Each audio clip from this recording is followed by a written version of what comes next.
మహాశివరాత్రి శుభాకాంక్షలు. ఈ శివరాత్రికి మహాభక్తుడు భక్త సిరియాలుడు గురించి తెలుసుకుంటూ శ్రీరామనామముతో అతని రూపాలను దర్శించుకుందాం. ద్రవిడ దేశమున కామాక్షీదేవి ఏకాంబరేశ్వరుల నిలయమైన కాంచీపురంలో చిరుతొండనంబి అనే వైశ్య కులశేఖరుడు ఉండేవాడు. అతని భార్య తిరువెంగనాంచి. ఈ పుణ్యదంపతులు గొప్ప శివభక్తులు. వీరికి ఒక పుత్రుడు కలిగెను. అతనే సిరియాలుడు. చిరుతొండడు పూర్వజన్మ వాసనా విశేషం చేత శివార్చనయందు శివభక్తులైన జంగమారాధనయందు కాలము గడిపెడివాడు. కాంచీపురంలో 7 వాడలలోనూ వైశ్యులు నివసించేవారు. వారందరికీ సంబంధ బాంధవ్యాలు ఉండేవి. చిరుతొండడు వీరశైవపరాయణుడై జంగమదేవరలకు ఎప్పుడు ఏ పదార్థము అడిగినా లేదనకుండా దానము చేసేటివాడు. ప్రతిదినము శివభక్తులకు భోజనము సమర్పించనిదే నీరైనా ముట్టకుండా ఉండే నియమం పాటించేది ఆ కుటుంబం. ఒకనాడు నంబి భక్తిని లోకానికి ప్రదర్శింపదలచాడు పరమేశ్వరుడు. కుంభవృష్టి ఒక పక్షం రోజులు ఎడతెరిపి లేకుండా కురిపించాడు. అన్ని రోజుల్లో కూడా భక్తులందరికీ ఆయింటనే అన్ని మర్యాదలు చేశాడు. కొద్దిగా వర్షం తెరిపిస్తే చాలు వెళ్ళిపోవాలని ఎదురుచూస్తున్నారు వేర్వేరు ప్రదేశాల నుంచి వచ్చిన ప్రజలు, ఊరూరా తిరిగే జంగమదేవరులు. అంతటి వర్షంలోనూ నంబి వారందరికీ భోజనం సిద్ధం చేశాడు. ఎడతెరగని వర్షం వలన ఎండుకట్టెలు నిండుకున్నాయి. అప్పుడు కూడా ఇంటనున్న వస్త్రాలను నూనెలో ముంచి నిప్పు అంటించి వండి జంగములకు భోజనం పెట్టారు ఆ దంపతులు. వర్షం వెలిసింది. ఇంట ఉన్న వారందరూ వెళ్ళారు. ఒకనాడు నంబి జపతపాదులు పూర్తి చేసి జంగములకు భోజనం పెట్టాలని వసారాలోకి వచ్చి చూడగా ఒక్క జంగం కూడా కనపడలేదు. ప్రతిదినం వేల కొద్దీ ఉండే జంగాలు ఒక్కరూ లేకపోవడం చూసి ఎంతోమంది తమ ఇంటికి వచ్చే జంగాలు ఈరోజు ఒక్కరూ రాలేదు. వారికి పెట్టకుండా, స్వామికి నైవేద్యం సమర్పించకుండా మనం భోజనం ఎలా చేస్తాం? ఊరిలోనికి వెళ్ళి ఎవరైనా జంగం దేవరను తీసుకువస్తాను, ఈలోగా నీవు వంట సిద్ధం చేయమని భార్యతో చెప్పి వెళ్ళాడు. అంత పెద్ద నగరంలో ఎంత వెతికినా ఒక్కరూ కనపడలేదు. తిరిగి తిరిగి చివరకు కాంచీపురం ఊరి బయట ఉన్న పాడుబడిన గుడిలో వృద్ధ జంగమ దంపతులు కనిపించారు. వారికి ప్రణామం చేసి తమ ఇంటికి వచ్చి శివార్చన స్వీకరించి చరితార్థుణ్ణి చేయమని ప్రార్థిస్తాడు చిరుతొండడు. ఆ పరమవృద్ధ జంగమ, నేను 7 రోజుల నుండి నిరాహార వ్రతం పూని ఉన్నాను. ఆ వ్రతానికి ఉద్యాపనము పశుపహారము. దానికి నరుడు తప్ప మరొకరు పనికిరారు. సుందరుడు, రోగవిహీనుడు అయిన పిన్న వయసు వాణ్ణి వాడి తల్లిదండ్రులే వండి మాకు వడ్డించి మాతో పాటు వారు భోజనం చేయాలి. నేను చెప్పిన నియమం నీ భార్యకు చెప్పు. నీ ఇంటికి వచ్చాక ఆమె కాదంటే కుదరదు.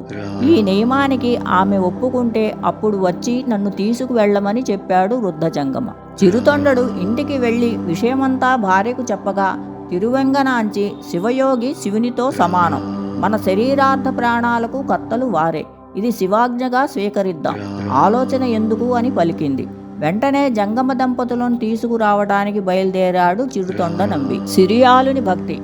జటాధారి, కపటవేషధారి అయిన శివుడు జంగమదేవరగా రూపు మార్చుకొని ఆచార్యుని ఇంటిలో చదువుకుంటున్న సిరియాలుని దగ్గరికి వెళ్ళి పక్కకు పిలిచి, నీవు చిరుతొండ నంబి కుమారుడివే కదా నాయనా? పాపాత్ముడైన నీ తండ్రి నిన్ను చంపి నిర్భాగ్యుడైన ఒక జంగమకు ఆహారంగా పెట్టబోతున్నాడు.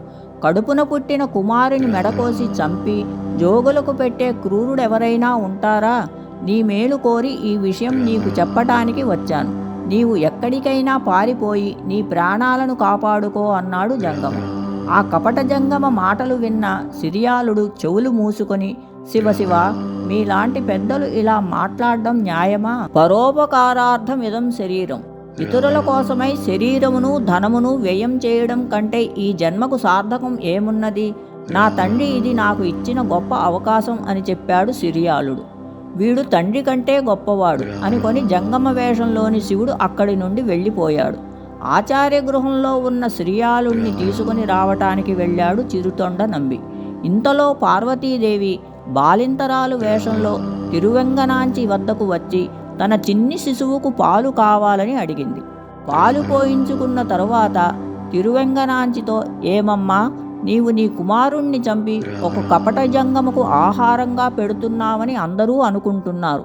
ఇది నిజమా? అలాంటి పిచ్చి పని చేసి నీ కొడుకును బలి చేయవద్దని చెప్పి పుత్ర వ్యామోహాన్ని గుర్తు చేసింది.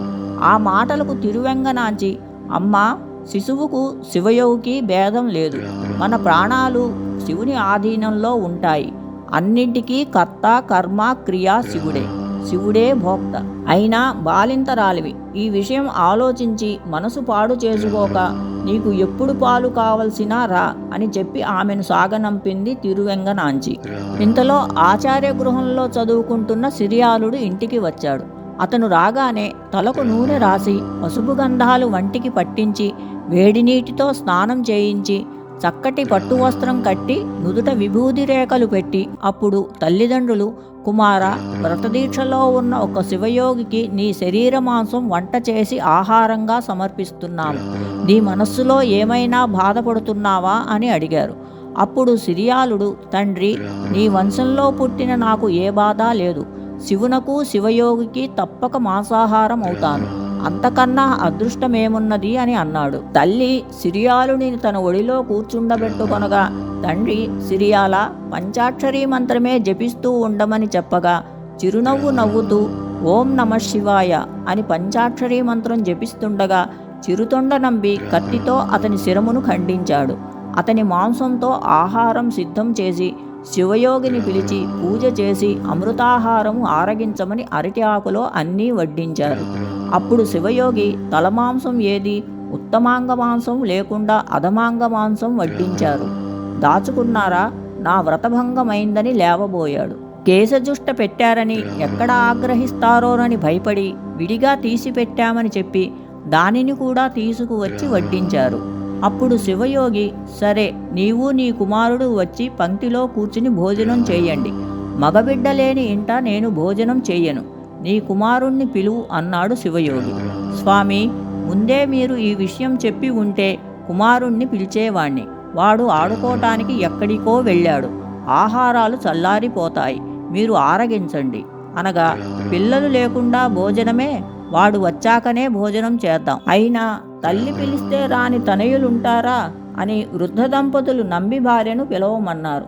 ఆదేశం తప్పుతుందా అని ఆ తల్లి నలుదిశలా చూస్తూ, నాయనా, కుమారా, ఎక్కడున్నావురా, నా చిట్టి కన్నా రారా, రారా కుమారా, కుమారా రారా అంటూ పలుమార్లు పిలవగా సిరియాలుడు వచ్చి వారి ముందు నిలిచాడు.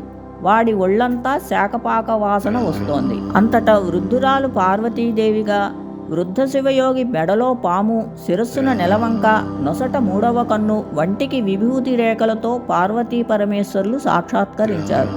చిరుతొండ నంబి, తిరువెంగనాంచి, సిరియాలుడు అందరూ పార్వతీ పరమేశ్వరులకు నమస్కరించి భక్తితో వారిని స్తుతించారు. అంత పరమేశ్వరుడు, చిరుతొండ నంబి, నీవు శాప విముక్తుడవైనావు.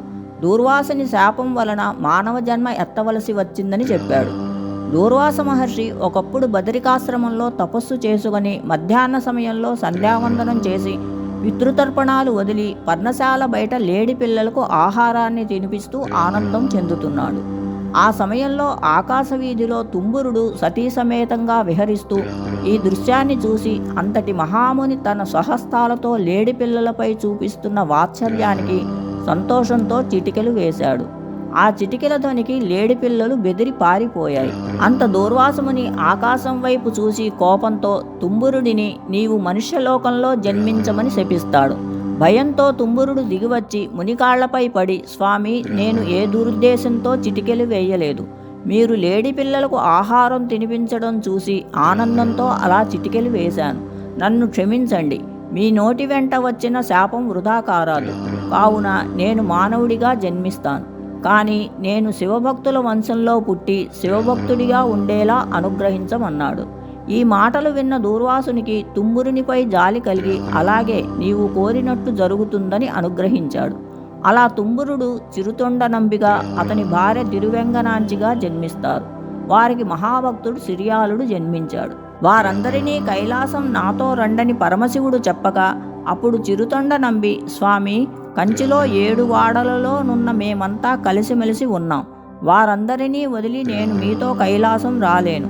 వీలైతే అందరినీ తీసుకువెళ్ళండి, లేదా ఇక్కడే ఉండి అందరము యథావిధిగా మీ పూజలు చేసుకుంటామని వేడుకొనగా అంత చంద్రశేఖరుడు కరుణించగా కంచిలోని 7 వాడలలో ఉన్న మేలైన పెద్దలను తీసుకొని సతీ సమేతుడై కైలాసం చేరుకున్నాడు. సాంబ సదా శివ సాంబ సదా శివ సాంబ సదా శివ సాంబ శివ సాంబ సదా శివ సాంబ సదా శివ సాంబ సదా శివ సాంబ శివ. హర హర మహాదేవ శంభో శంకర మహదేవ. ఓం నమ శివాయ. జై శ్రీరామ్.